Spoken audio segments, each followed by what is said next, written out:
ನೋಡಿ, ಕೊತಲವಾಡಿ ಸಿನಿಮಾದ ಗಲಾಟೆ ವಿವಾದ ಇನ್ನೂ ಕೂಡ ಮುಗಿದಿಲ್ಲ. ನಟ ಯಶ್ ಅವರ ತಾಯಿ ನಿರ್ಮಾಪಕಿ ಪುಷ್ಪಾ ಅವರೊಂದು ಕಂಪ್ಲೇಂಟ್ ಕೊಟ್ಟಿದ್ದಾರೆ ಈಗ ಈ ಗಲಾಟೆ ಸಂಬಂಧ.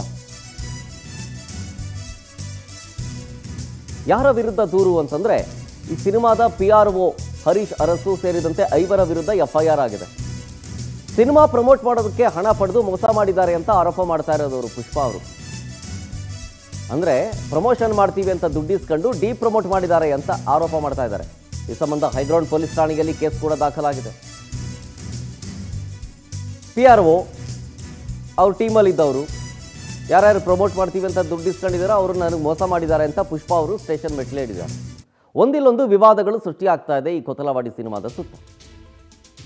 ಅದು ಸಿನಿಮಾ ಶೂಟಿಂಗಿಂದ ಹಿಡಿದು ಸೆಟ್ಟೇರೋ ತನಕ, ರಿಲೀಸ್ ಆಗೋ ತನಕವೂ ಕೂಡ ಅಷ್ಟೇ ಒಂದಿಲ್ಲೊಂದು ವಿವಾದಗಳನ್ನು ಸೃಷ್ಟಿ ಆಗ್ತಾನೇ ಇದೆ. ಅದು ಸೃಷ್ಟಿ ಮಾಡ್ತಿದ್ದಾರೋ ಆಗ್ತಿದೆಯೋ ಗೊತ್ತಿಲ್ಲ. ಬಟ್ ಈಗ ಸಿನಿಮಾ PRO ಹರೀಶ್ ಅರಸು ಜೊತೆಗೆ ಮನು, ನಿತಿನ್, ಮಹೇಶ್, ಗುರು, ಸ್ವರ್ಣಲತಾ ಅನ್ನೋರ ಮೇಲೆ FIR ಆಗಿದೆ. ಅಂದರೆ ಪುಷ್ಪಾ ಅವರ ಆರೋಪ ಏನಂದರೆ 64 ಲಕ್ಷ ಹಣ ಇಸ್ಕೊಂಡಿದ್ದಾರೆ ಪ್ರಚಾರ ಮಾಡೋಕ್ಕೆ ಅಂತ, ಮಾಡಲಿಲ್ಲ, ಡಿಪ್ರಮೋಟ್ ಮಾಡಿದ್ದಾರೆ, ಅದಕ್ಕೆ ಸಿನಿಮಾ ಸೋತಿದ್ದು ಅನ್ನೋ ರೀತಿಯಾಗಿ ಕಂಪ್ಲೇಂಟ್ ಕೊಟ್ಟಿರೋದು. ಜೊತೆಗೆ ಬಾಕಿ ದುಡ್ಡು ಕೊಡಿ ಅಂತ ಬೆದರಿಕೆ ಬೇರೆ ಆಗ್ತಾ ಇದ್ದಾರೆ ನನಗೆ ಅಂತ ಕೇಸ್ ಕೊಟ್ಟಿದ್ದಾರೆ.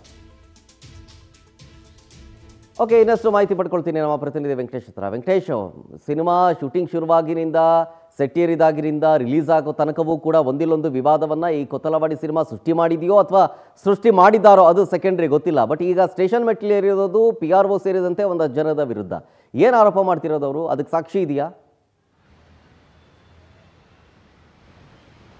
ಶರತ್, ಒಂದು ಸಿನಿಮಾವನ್ನ ಮಾಡಬೇಕಾದ್ರೆ ನಿರ್ಮಾಪಕರು ಮೊದಲಿಗೆ ಒಂದು ನಿರ್ದೇಶಕರನ್ನ ಆ ಸಂಬಂಧಪಟ್ಟಂತ ಸ್ಟಾರ್ಗಳೇನಿರ್ತಾರೆ ಎಲ್ಲರನ್ನು ಕೂಡ ಭೇಟಿ ಮಾಡಿ ಒಂದು ಸಿನಿಮಾನ ಫೈನಲ್ ಮಾಡ್ತಾರೆ. ಕತೆ ಆಗುತ್ತೆ, ಎಲ್ಲವೂ ಕೂಡ ಸಿನಿಮಾ ಆಗುತ್ತೆ. ಸಿನಿಮಾ ಆದ್ಮೇಲೆ ಅವ್ರಿಗಿರುವಂತಹ ಒಂದು ಏನೋ ಒಂದು ಟಾಸ್ಕ್ ಅಂತ ಹೇಳಿದ್ರೆ ಅದನ್ನ ಪ್ರಮೋಷನ್ ಮಾಡಬೇಕು, ಚಿತ್ರ ಬಿಡುಗಡೆ ಮಾಡಬೇಕು, ಅದಕ್ಕೆ ಡಿಸ್ಟ್ರಿಬ್ಯೂಟರ್ಗಳು ಯಾರಿರ್ತಾರೆ ಅವ್ರಿಗೆ ಕೊಡಬೇಕು. ಅದಾದ ಬಳಿಕ ಇದನ್ನ ಒಂದು ಸೋಷಿಯಲ್ ಮೀಡಿಯಾ ಅಥವಾ ಮಾಧ್ಯಮದ ಮೂಲಕ ಅದನ್ನ ಪ್ರಮೋಟ್ ಮಾಡಬೇಕಾಗುತ್ತೆ. ಆ ಕೆಲಸಕ್ಕೆ ಈ ಒಂದು PRO ಹರೀಶ್ ಅರಸ್ ಅವರನ್ನ ಕೂಡ ಬಳಸ್ಕೊಳ್ತಾರೆ.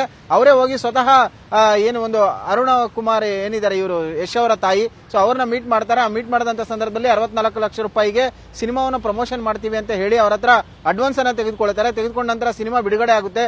ಬಿಡುಗಡೆ ಆದ ನಂತರ ಅವರು ಯಾವುದೇ ರೀತಿಯಾದಂತಹ ಒಂದು ಪ್ರಮೋಷನ್ ಅನ್ನ ಮಾಡಲ್ಲ, ಬದಲಾಗಿ ಡಿಪ್ರಮೋಟ್ ಮಾಡಿದ್ದಾರೆ. ಸಿನಿಮಾದ ಬಗ್ಗೆ ಯಾವುದೇ ರೀತಿಯಾದಂತಹ ಪ್ರಮೋಷನ್ ಮಾಡಿಲ್ಲ, ಜನರಿಗೆ ತಲುಪಿಸುವಲ್ಲಿ ಅವರು ವಿಫಲರಾಗಿದ್ದಾರೆ. ಕೇವಲ ಹಣವನ್ನ ತೆಗೆದುಕೊಂಡು ಸಿನಿಮಾವನ್ನ ಯಾವುದೇ ರೀತಿಯಾಗಿ ಪ್ರಮೋಟ್ ಮಾಡಿಲ್ಲ ಅಂತ ಹೇಳಿ ಆರೋಪವನ್ನ ಮಾಡಿದ್ದಾರೆ. ಅಲ್ಲದೆ ಇನ್ನೂ ಕೂಡ ಹಣವನ್ನ ಕೊಡಬೇಕು ಅಂತ ಹೇಳಿ ಬಂದು ಗಲಾಟೆ ಮಾಡಿದ್ದಾರೆ. ಸಂಬಂಧಪಟ್ಟಂತೆ ನಾನು ಕೂಡ ಈಗಾಗಲೇ ದೂರನ್ನ ಕೊಟ್ಟಿದ್ದೀನಿ ಅಂತ ಹೇಳಿ ಅವರು ಹೈಗ್ರೌಂಡ್ಸ್ ಠಾಣೆಗೆ ದೂರನ್ನ ಕೊಟ್ಟಿದ್ದಾರೆ. ಹರೀಶ್ ಅರಸು, ನಿತಿನ್, ಮಹೇಶ್ ಸೇರಿದಂತೆ 6 ಜನರ ವಿರುದ್ಧ ಈಗ ಒಂದು ದೂರನ್ನ ಕೊಟ್ಟಿದ್ದಾರೆ. ಯಾಕಂತ ಹೇಳಿದ್ರೆ ಹಣವನ್ನ ತೆಗೆದುಕೊಂಡಂತಹ ಏನು ಒಂದು ಸಂಭಾವನೆ ಪಡೆದುಕೊಂಡ್ರು ಅದಕ್ಕೆ ಸಂಬಂಧಪಟ್ಟಂತೆ ಅವರು ಜನರಿಗೆ ತಲುಪಿಸುವಲ್ಲಿ ವಿಫಲರಾದ್ರು. ಮಾಧ್ಯಮದ ಮೂಲಕ ಆಗಿರಬಹುದು, ಸೋಷಿಯಲ್ ಮೀಡಿಯಾ ಆಗಿರಬಹುದು, ಜೊತೆಗೆ ಈ ಹಂಚಿಕೆ ಮೂಲಕ ಆಗಿರಬಹುದು, ಈ ಎಲ್ಲದರ ಮೂಲಕವೂ ಕೂಡ ಸಿನಿಮಾವನ್ನ ತಲುಪಿಸಲು ವಿಫಲವಾಗಿ ಹಣಕ್ಕೆ ಬೇಡಿಕೆ ಇಡ್ತಾ ಇದ್ದಾರೆ ಅಂತ ಹೇಳಿ ಮತ್ತೆ ಅವರು ಆ ಹಣಕ್ಕೆ ಬೇಡಿಕೆ ಇಟ್ಟು ಗಲಾಟೆ ಮಾಡ್ತಾ ಇದ್ದಾರೆ ಅಂತ ಹೇಳಿ ದೂರನ್ನ ಕೊಟ್ಟಿದ್ದಾರೆ. ಸದ್ಯ ಹೈಗ್ರೌಂಡ್ಸ್ ಠಾಣೆಯಲ್ಲಿ ದೂರು ದಾಖಲಾಗಿದೆ. ಅದಕ್ಕೆ ಸಂಬಂಧಪಟ್ಟಂತೆ ಏನು PRO ಹರೀಶ್ ಇದ್ದಾರೆ ಅವರು ಯಾವ ಒಂದು ಸಮಜಾಯಿಷನ ಕೊಡ್ತಾರೆ ಅನ್ನೋದು ಕೂಡ ನೋಡಬೇಕಾಗುತ್ತೆ. ಯಾಕಂದ್ರೆ ಇಷ್ಟು ಪ್ರಮಾಣದಲ್ಲಿ ಹಣವನ್ನ ತೆಗೆದುಕೊಂಡಿದ್ದಾರೆ ಅಂತ ಹೇಳಿದ್ರೆ ಅವರು ಸರಿಯಾದ ರೀತಿಯಲ್ಲಿ ಕೆಲಸ ಮಾಡಿಲ್ವಾ ಅನ್ನೋಂಥ ಪ್ರಶ್ನೆ ಕೂಡ ಕಾಡುತ್ತೆ. ಸಿನಿಮಾ ಚೆನ್ನಾಗಿದ್ರೆ ಖಂಡಿತವಾಗ್ಲೂ ಜನ ನೋಡ್ತಾರೆ, ಅದನ್ನ ಗೆಲ್ಲಿಸ್ತಾರೆ. ಅಥವಾ ಸಿನಿಮಾ ಸೋತಿದ್ದ ಹತಾಶೆಯಲ್ಲಿ ಈ ರೀತಿಯಾಗಿ ಹೇಳ್ತಾ ಇದ್ದಾರಾ, ಅಥವಾ ಸಿನಿಮಾವನ್ನ ಮತ್ತೆ ಪ್ರಚಾರಕ್ಕೆ ತರಬೇಕು ಅನ್ನುವಂಥ ಉದ್ದೇಶದಿಂದ ಈ ರೀತಿಯಾಗಿ ಮಾತಾಡ್ತಾ ಇದ್ದಾರಾ ಅನ್ನುವಂಥದ್ದು ಕೂಡ ಈಗ ಗಾಂಧಿನಗರದಲ್ಲಿರುವಂತಹ ಮಾತು.